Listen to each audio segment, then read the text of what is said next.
Hi everyone, welcome to this week edition where we are spotlighting our immigrant entrepreneur for our GTA Incubator program. This week I would like to introduce you to Fatou and I would like to have her start by giving us a background of herself. Well, thank you so much for having me over here. My name is Fatou Doumbia. I was born and raised in Mali, West Africa, and I moved in the US in the early 90s. So with all that, you've gone through all those stages, and now here we are talking about your business that you've been able to create. How did you first learn about the GTA program here at the World Trade Center? So I learned about the Global Trade Activator program, incubator program here in Denver during the International Women's Day celebration. I met Karen. She is, of course, the president of this the World Trade Center. I met her, and she told me a little bit about the program. Tell us a little bit more about your business and what you do, and what are some of the positives that have come out of your business so far. The business that I'm doing right now, which many people know about this one, but it didn't. This is not where we started.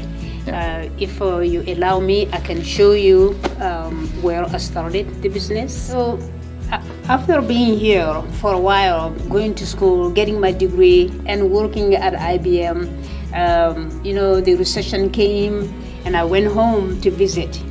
During my visit at home, I met a commander-in-chief in the police department. He was really tired of seeing girls going to jail and getting into trouble. So he approached me and he said, "Fatou, do you think you can do something to help these girls?" And he took me to another a small non-profit organization who had been already helping those girls. And they showed me their model and everything. And I said, "How are you managing to support this non-profit?" And they said, "By donation." And they said, "If you get to the US, when you get to the US, see if you can help us out." And I said, "Okay, give me some pamphlet, and when I get here, I will help out." And then I took the pamphlet after getting here, and I started going from business to business, trying to get donations. And I've quickly realized that with just a pamphlet, people didn't really believe me. And I decided that in order for people to take this seriously, that I need to create a non-profit organization so that people can go and double check. Yeah. So with the pamphlet that I had, I was showing that around, and people didn't really trust me. I had to create a legitimate non-profit organization that people can go and verify online to see that this is the kind of work that we're doing. So that non-profit was called Agile International. So we started here. This is the Agile International. With the donation, again, a small non-profit organization, you have a donation. We started collecting maybe old clothes. Some people recommended old shoes, and after I spent maybe 6 months of collecting that, for something just clicked my mind to say, so if I get all of these old clothes and old shoes and take it back home, what is that going to do to the market back home? So I decided that instead of doing that I should come up with something different for multiple reasons. Number one, I don't want to suppress the market back home. Mm-hmm. And number two, for creativity, I believe if you want to empower people, it's a good idea to actually help those people create something as opposed to, just receiving something. That is a wonderful system that you've built out. I can only imagine the impact on the ground, and I know you've been doing it for several years, so I'm sure there are people who have probably grown up, in some of the help that you've been able to provide to the communities on the ground. So that's wonderful.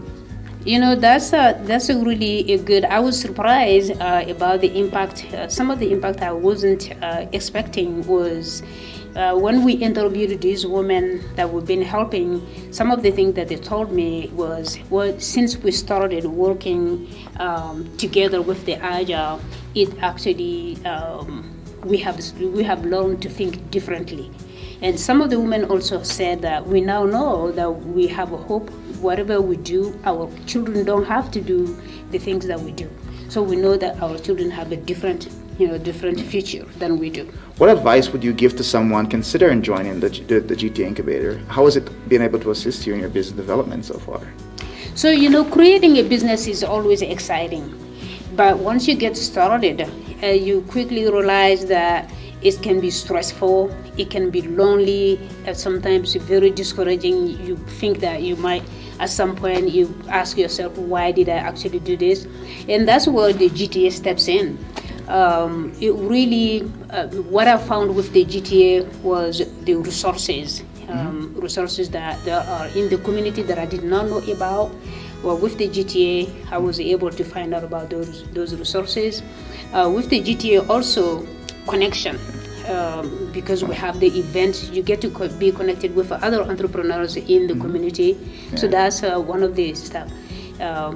Also, the programs that we learned, the lessons that we learned in the GTA, they were so enlightening. There were a lot of guidance in the programs. It's really extremely important that people understand that when you get stressed, when you get to a point where you want to give up, and that's when you actually can reach out to GTA, for awesome resources.